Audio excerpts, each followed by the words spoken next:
We signed the exchange of prisoners, but he didn't do it.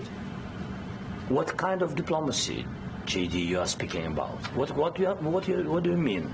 I'm talking about the kind of diplomacy that's going to end the destruction of your country. Yeah, but if you Mr. President, with respect, I think it's disrespectful for you to come into the Oval Office and try to litigate this in front of the American media. Right now, you guys are going around and forcing conscripts to the front lines because you have manpower problems. You should be thanking the President for trying to bring an end to this conflict. Have you ever been to Ukraine that you say what problems we have? I have been to. Count one. I've actually watched and seen the stories, and I know what happens is you bring them on a propaganda tour, Mr. President. Do you disagree that you've had problems bringing people into your military? And do you think that it's respectful to come to the Oval Office of the United States of America and attack the administration that is trying to prevent the destruction of your country?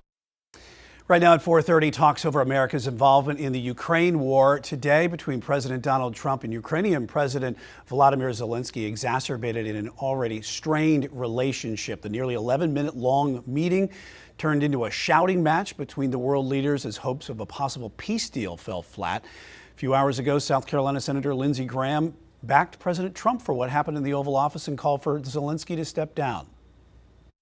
So, what I think? Complete, utter disaster. I've been to Ukraine 8 or 9 times since the war started.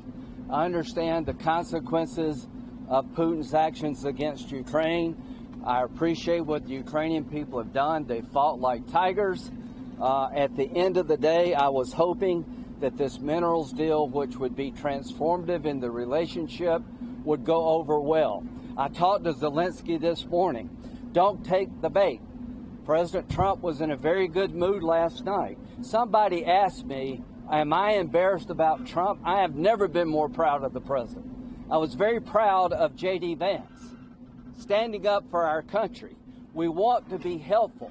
What I saw in the Oval Office was disrespectful, and I don't know if we can ever do business with Zelenskyy again. I think most Americans saw a guy that they would not want to go in business with.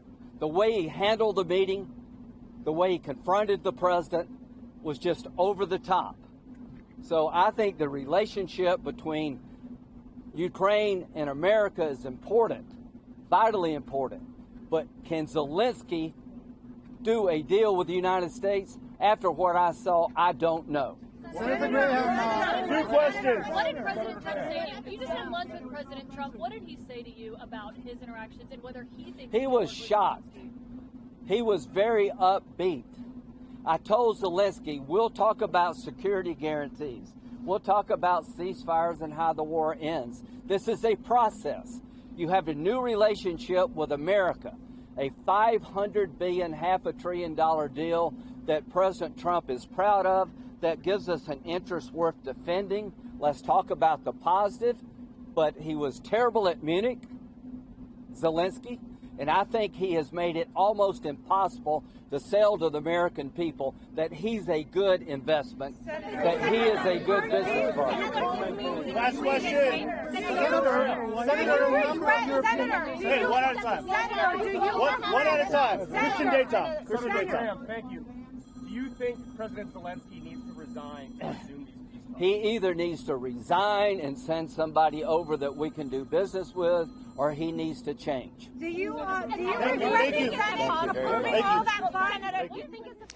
The response from Graham in stark contrast to this photo taken from Senator Amy Klobuchar. Graham and Zelenskyy seen smiling just minutes before that meeting started.